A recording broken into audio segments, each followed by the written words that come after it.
This is my super simple yet delicious pistachio tiramisu recipe, a guaranteed crowd pleaser with a nice boozy kick to it. We're going to start by adding 250 grams of mascarpone into our bowl. Alongside this, we're going to add 100 grams of powdered sugar, 25 milliliters of Marsala wine. If you can't get your hands on that, Amaretto is a good alternative. If you want, you can also omit the alcohol completely. I'll leave that down to you. Add a splash of vanilla extract and 2 tablespoons of pistachio paste. Mix until it's nice and smooth and looks like this. Set that aside, then to 300 milliliters of double cream or heavy cream, we're going to add a further 100 grams of powdered sugar. We're going to go in with our electric hand whisk and whisk this until it's thickened up and nice and smooth. Once this is thickened up and you've got nice stiff peaks, we're going to combine this with our pistachio mixture. Gently fold it in until completely incorporated, and then we're going to transfer this to a piping bag. Please like and subscribe if you're enjoying this video and this recipe. It goes a long way for a small creator like myself. Now you've subscribed and the pistachio mixture is in the piping bag, we're going to leave that in the fridge to chill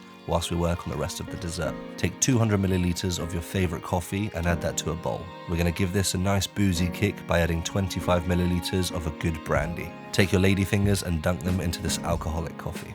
Again, if you don't want to use alcohol, just omit it completely. We're going to start layering our tiramisu now. So take your soaked ladyfingers and throw them into any ramekin that you choose. We're going to pipe on a nice thick layer of our pistachio cream and then go back in with more of our soaked ladyfingers. Final nice thick layer of that pistachio cream goes on top, and then we're going to smooth it out until nice and flat. Finally, we're going to finish this off with some cocoa powder, and then we're going to grate a pistachio on to make this look extra pretty.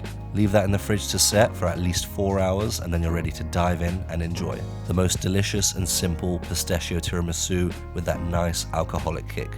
Thank you for watching. Please like, subscribe if you enjoyed this recipe.